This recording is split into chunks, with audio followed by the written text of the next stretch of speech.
Bon, comment dire, encore un épisode de folie de la part de la série The Ultimate Fighter. On va checker ça ensemble, générique.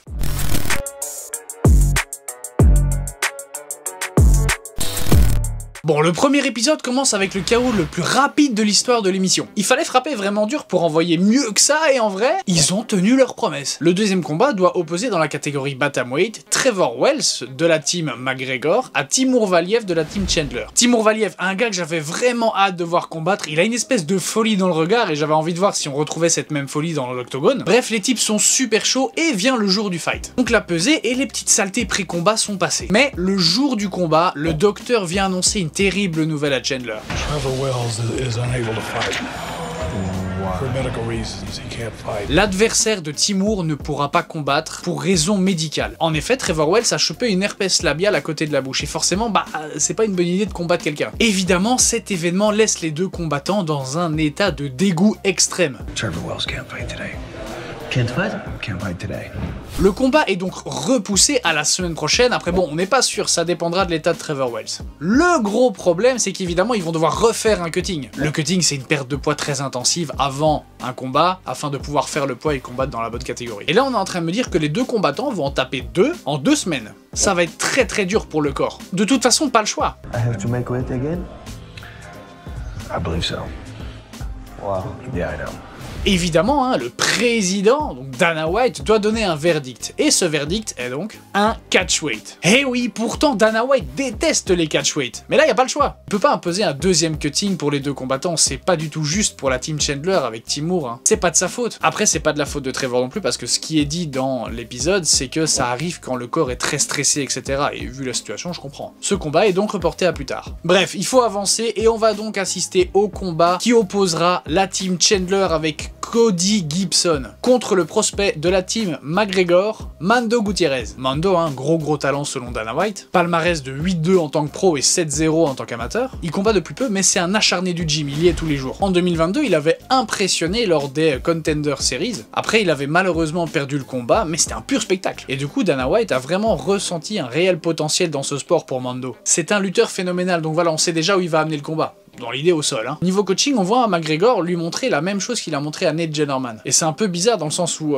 Connor, t'as rien d'autre en magasin? Après, je dis pas, peut-être c'est la bonne stratégie. Mais bon, vu comment Nate Jennerman a fini, un truc que j'ai remarqué entre le coaching de McGregor et de Chandler, c'est la pédagogie. J'ai l'impression que Chandler est vraiment un bon pédagogue, un bon gros pédagogue, il a une facilité d'encadrement, c'est abusé. Comparé à Connor, qui je trouve a une toute autre manière d'approcher les choses. Après, chacun son style de coaching. Vient ensuite ce qu'on attend de la série, en règle générale, les petits conflits. Que serait une bonne télé-réalité sans des petits conflits dans la maison? Premier conflit oppose donc Landon Quiñones à Roosevelt Roberts. En gros, si je dois faire le résumé, ils s'aiment pas trop, ils ont des grandes gueules, et blablabla, un classique au final. Apparemment, ils se cherchent depuis qu'ils sont arrivés. Et Roosevelt lui propose même de se taper dans la maison, mais Landon Quiñones est plutôt malin, il sait très bien que s'il y a bagarre dans la maison, hop, les deux sont virés directement. Donc c'est pas très avantageux pour une carrière. Et évidemment, il y a toujours un autre mec qui débarque de nulle part pour détendre l'atmosphère, c'est un peu l'oncle beauf de la famille qui vient grignoter un bazar pendant le conflit, et qui veut juste manger tranquille. Man, I'm just trying to eat some stir fry, man. Y'all chill out.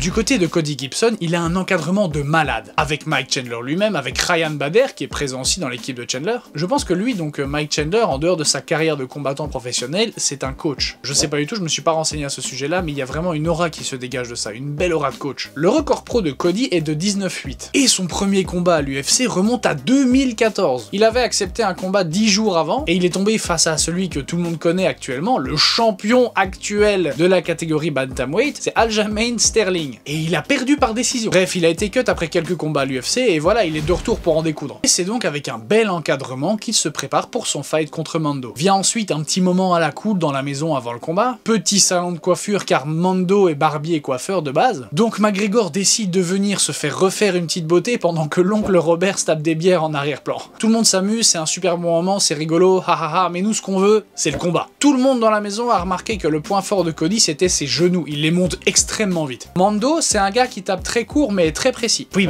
le sol de Mando quoi, c'est un lutteur de base. Y a plus qu'à voir maintenant, checkons le fight ensemble. En règle générale, tout se passe très bien avec un léger avantage pour Cody, quand soudain de nulle part, boum, flying knee dans la tête de Mando, qui du coup finit la tronche bien ouverte, au sol, mitraillé par les coups de Cody. Vous l'aurez donc compris, encore une victoire pour la team Chandler avec une excellente performance de Cody Gibson, ce qui mène le score à 2 victoires pour la team Chandler et 0 victoire pour la team McGregor. Là, perso, on commence à voir que McGregor, il a la haine, hein, il a en travers, il a le démon. Hein. Il se contient littéralement pour pas péter un câble. Cody, lui, il a respecté le game plan, il écoutait fortement son coin pendant le fight, et le travail a bien payé, ça a mené à la victoire. Mais en tout cas, très beau combat, très belle performance de la part de nos deux combattants. Et oui, on est au MMA, un seul coup peut tout changer. Par contre, il est quand même bien arrangé le Mando quand même. Semaine prochaine, gros combat en prévision. Un spécialiste du JJB, hein, du jiu-jitsu brésilien, de la team McGregor, Aaron McKenzie, contre le vétéran Austin Aubert.